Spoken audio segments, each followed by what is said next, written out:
Hello दोस्तों, स्वागत है आपका प्रताप कोचिंग क्लासेस के ऑनलाइन यूट्यूब चैनल पर। दोस्तों आज हम वापस शुरू करने जा रहे हैं RSCIT के 50 महत्वपूर्ण प्रश्न।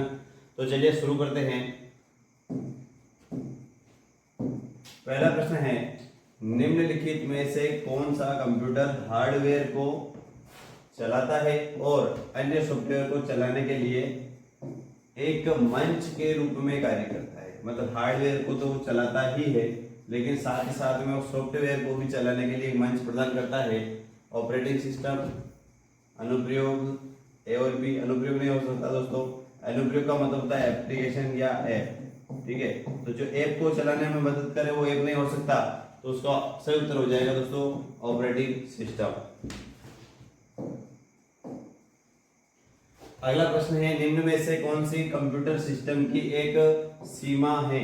कंप्यूटर सिस्टम की जो सीमा है वो कौन सी है। स्पीड की कोई सीमा नहीं है, शुद्धता की भी कोई सीमा नहीं है, परिश्रम की भी कोई सीमा नहीं है, लेकिन कंप्यूटर में जो होता है वो बुद्धि का अभाव होता है, बुद्धि इसकी लिमिट होती है।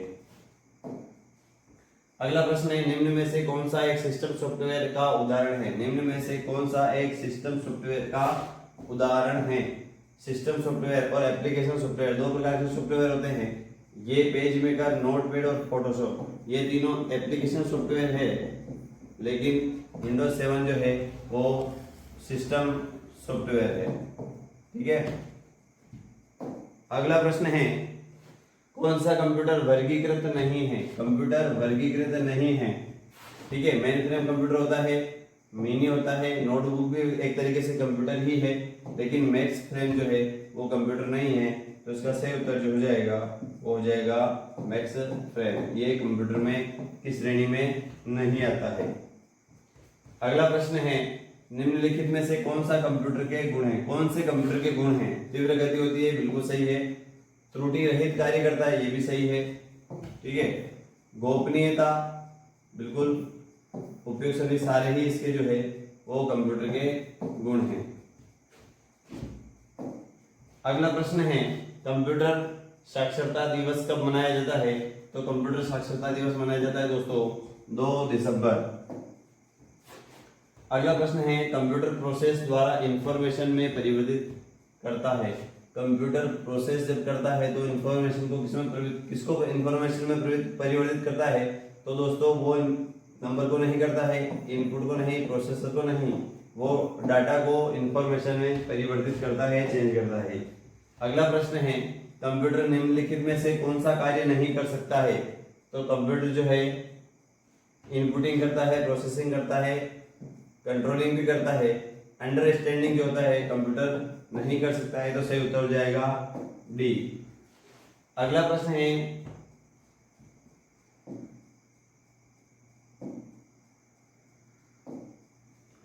भारत का पहला कंप्यूटर कहाँ स्थापित किया गया था। तो भारत का जो पहला कंप्यूटर स्थापित किया गया था दोस्तों वो किया गया था भारतीय सांख्यिकी संस्थान जो कलकत्ता में है, वहां पर भारत का पहला कंप्यूटर लगाया गया था। अगला प्रश्न, इनमें से कौन सा कंप्यूटर का गुण नहीं है। इनमें से कौन सा कंप्यूटर का गुण नहीं है। तो कंप्यूटर का जो जल्दी निर्णय लेने की क्षमता, गोपनीयता, बुद्धिहीन, विविधता। तो दोस्तों गुण जो नहीं होता है वो बुद्धिहीन जो है, ये ऑप्शन इसका सही हो जाएगा। कंप्यूटर के अंदर बुद्धि का अभाव होता है, वो बुद्धिहीन होता है।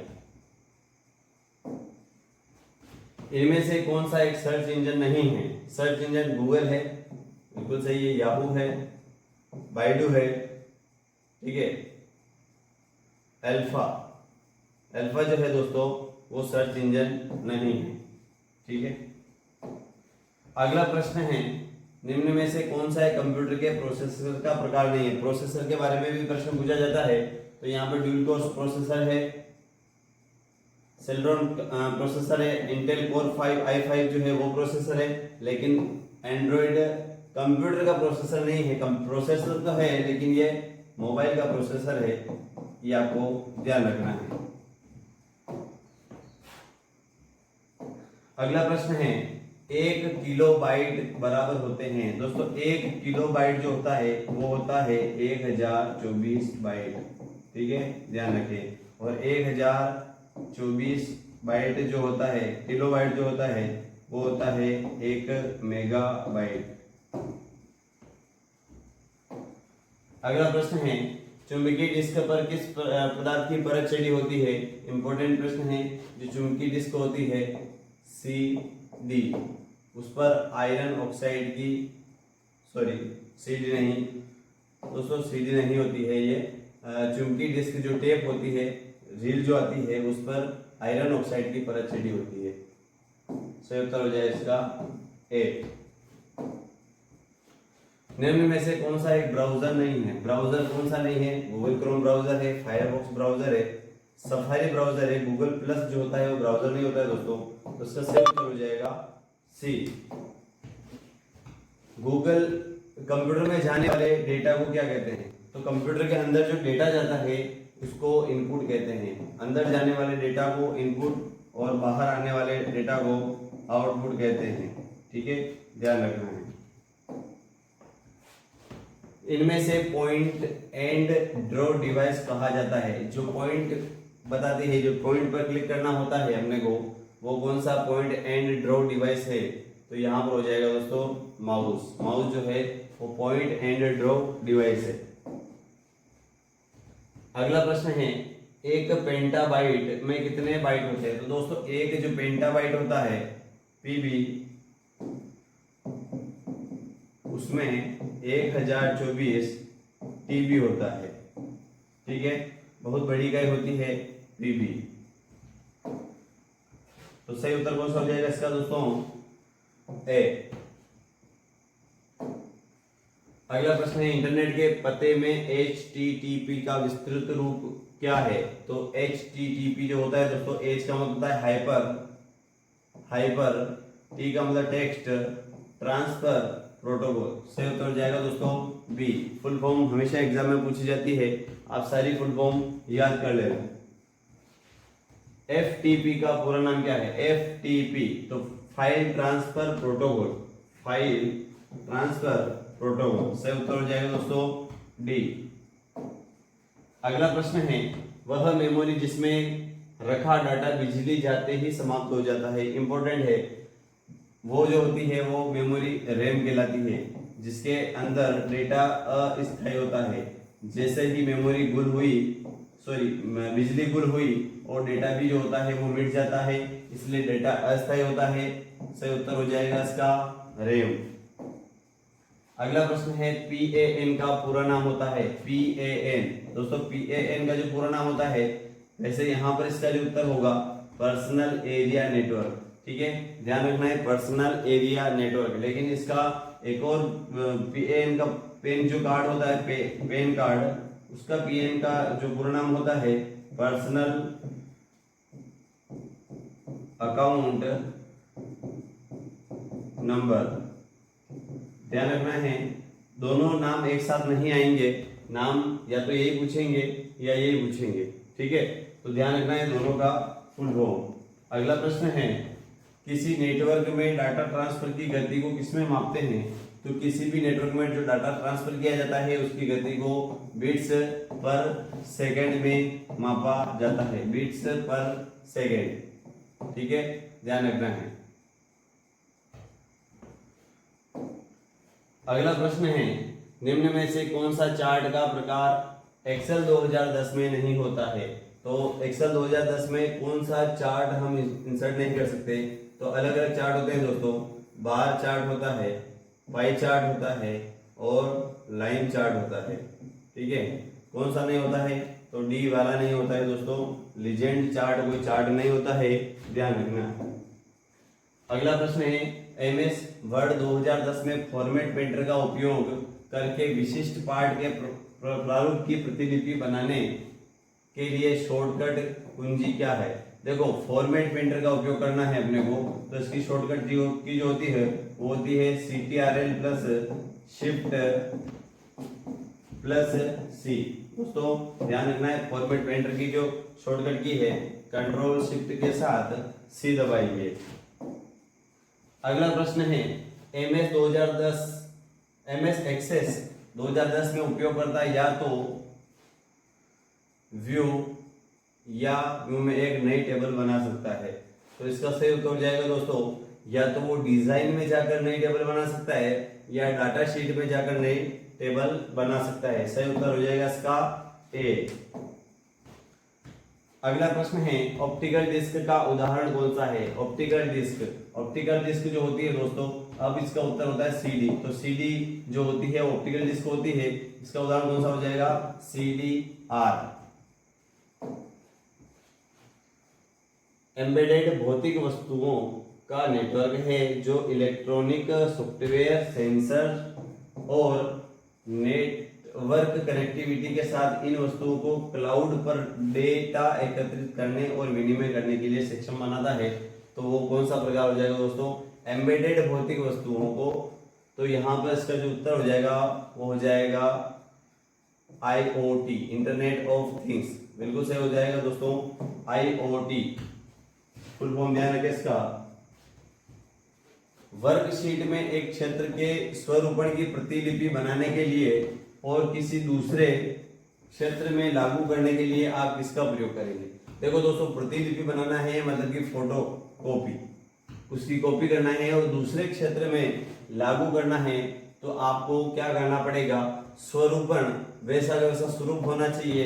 तो उसके लिए देखो कभी कभी क्या होता है कि जब हमें ज्यादा हिंदी लिख दी जाती है और उसका क्वेश्चन समझ में नहीं आता है, तो हमें उसका वो जो क्वेश्चन है हमें इंग्लिश वाले पार्ट में देख लेना चाहिए। प्रतिलिपि का मतलब होता है कॉपी और प्रतिरूपण का मतलब वैसी की वैसी बनाने के लिए हमें इस पर क्लिक करना पड़ेगा। एडिट ऑप्शन पर नहीं जाना है दोस्तों, फॉर्मेट ऑप्शन पर कॉपी में कॉपी और अप्लाई फॉर्मेटिंग डायलॉग बॉक्स का, ये भी नहीं है दोस्तों। होम टैब में फॉर्मेट, बिल्कुल दोस्तों, फॉर्मेट पेंटर अभी आया था, जैसे इसके शॉर्टकट की कंट्रोल प्लस शिफ्ट प्लस सी दबाएंगे तो आपके फॉर्मेट पेंटर वाला ऑप्शन काम करेगा और उसकी प्रतिलिपि वैसी की वैसी बन जाएगी।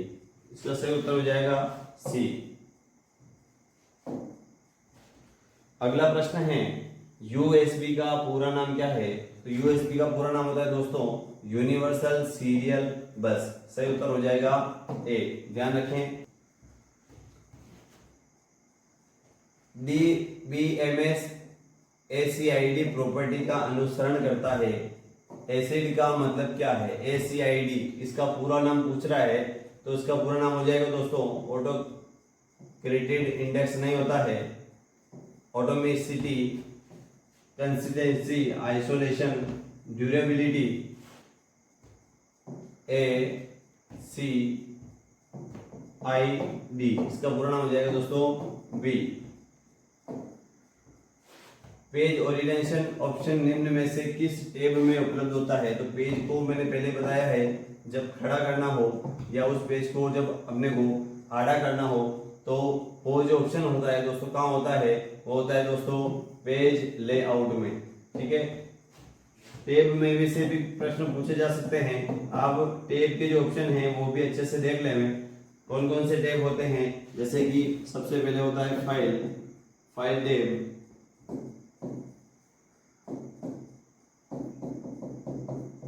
दूसरा होता है होम, तीसरा होता है इंसर्ट, चौथा होता है पेज लेआउट। ये जो ऑप्शन होते हैं इनको आप ध्यान में रखें। ये ऑप्शन भी पूछ लेते हैं कभी कभी कौन से टैब में कौन सा ऑप्शन होता है। अगला प्रश्न है टाइम्स न्यू रोमन क्या है। तो दोस्तों ये जो है ये फॉन्ट का प्रकार है टाइम्स न्यू रोमन। दस्तावेज में एक नया पैराग्राफ दर्ज करने के लिए कौन सी कुंजी दबाते हैं। आपको नया पैराग्राफ जोड़ना है तो दोस्तों कंट्रोल काम नहीं करेगा, अल्ट भी काम नहीं करेगा, स्किप भी काम नहीं करेगा, काम करेगा एंटर। नया पैराग्राफ जोड़ने के लिए एंटर दबाएंगे। अगला प्रश्न है निम्नलिखित में से किस व्यू की मदद से आप टेक्स्ट या ग्राफिक्स का प्रिंट से पहले पूर्वानुलोकन कर सकते हैं। आपको प्रिंट देने से पहले वो कैसा प्रिंट है उसको देखना है, तो आपको काम में लेना पड़ेगा दोस्तों प्रिंट लेआउट। प्रिंट लेआउट में जाकर आप उसका पहले प्रिंट का लेआउट चेक कर सकते हैं कि ये कितना कैसा दिखता है और कितना बड़ा है। पोर्ट्रेट और लैंडस्केप क्या है। तो दोस्तों ये पेज का ये प्रश्न जो है बार बार आ चुका है, इसका सही उत्तर हो जाएगा ए पेज ओरिएंटेशन। निम्नलिखित में से किसका इस्तेमाल कर आप डॉक्यूमेंट के मोड को पोर्ट्रेट, फिर से क्वेश्चन आ गया है लेकिन इसका जो उत्तर है वो चेंज है। किसका उपयोग करके आप पोर्ट्रेट और लैंडस्केप में बदल सकते हैं दोस्तों? इसका उत्तर हो जाएगा, हेडर फुटर से कोई मतलब नहीं है, प्रिंट का कोई मतलब नहीं है इसका, पेज सेटअप डायलॉग बॉक्स में जाकर आप इसका लेआउट चेंज कर सकते हैं। अगला प्रश्न है, वर्ड 2010 में रिबन किसकी एक श्रृंखला से बनता है? तो रिबन जो बनता है दोस्तों, बहुत सारे टेप मिलकर, छोटे छोटे टेप मिलकर पूरा एक रिबन वाला फॉर्मेट बनाते हैं। तो पहला टेप होता है, जैसे बताया मैंने भी, फाइल, दूसरा टेप हो गया होम, तीसरा टेप हो गया इंसर्ट। तो इस तरीके से ये टेप मिलकर क्या बनाते हैं? रिबन बनाते हैं। दस्तावेज में हेडर और फुटर डालने का मुख्य उद्देश्य क्या होता है? आप कोई भी फॉर्मेट बनाते हैं, उस फॉर्मेट में ऊपर ऊपर या तो हेडर लगता है या नीचे नीचे फुटर लगता है। तो हेडर और फुटर डालने का मतलब होता है दस्तावेज की दिखावटी को सुधारना है, अच्छा दिखे उसके लिए अपन उसमें क्या लगाते हैं? हेडर और फुटर लगाते हैं। अगला प्रश्न है, इनमें से कौन सा फीचर सिलेक्टेड एरिया के फॉर्मेटिंग को हटाता है? यदि आपको फॉर्मेटिंग हटानी है, मतलब कि जो भी फॉर्मेट आपने कलर, बोल्ड, इटैलिक जो कुछ भी कर रखा है उसको आप हटाना चाहते हैं, तो उसके लिए आपको कौन सा ऑप्शन चूज करना पड़ेगा? Clear formatting. सही उत्तर हो जाएगा ए। निम्न में से किन के संयोजन से एक्सेल वर्कबुक बनता है? दोस्तों एक्सेल का जो पूरा वर्कबुक बनता है वो दो के संयोजन से बनता है। एक तो बनता है वर्कशीट से और दूसरा बनता है चार्ट से। जो भी वर्कशीट या चार्ट होंगे उनसे हमारी क्या बन जाएगी? वर्कबुक बन जाएगी। अगला प्रश्न है, माइक्रोसॉफ्ट एक्सेल 2010 में चयनित सेल में से एक चार्ट बनाने के लिए निम्न में से किस शॉर्टकट की का इस्तेमाल किया जाता है? तो एक चार्ट को बनाना है यदि आपको, तो आपके लिए शॉर्टकट की कौन सी दबानी पड़ेगी दोस्तों? F11। आप फंक्शन की के जितने भी शॉर्टकट उपयोग है वो सारे देख ले। फंक्शन की कहाँ कहाँ काम आती है वो परीक्षा में जरूर पूछते हैं। अगला प्रश्न है, एक्सेल 2003 है ना, तो इसका फाइल एक्सटेंशन नेम जो हो जाएगा XLS है ना। 2007 का हो जाएगा XLSX और 2010 का भी यही होगा XLSX। तो इसका सही उत्तर हो जाएगा दोस्तों सी। ठीक है, ये इंपॉर्टेंट प्रश्न है, इसको आप ध्यान रखें। अलग अलग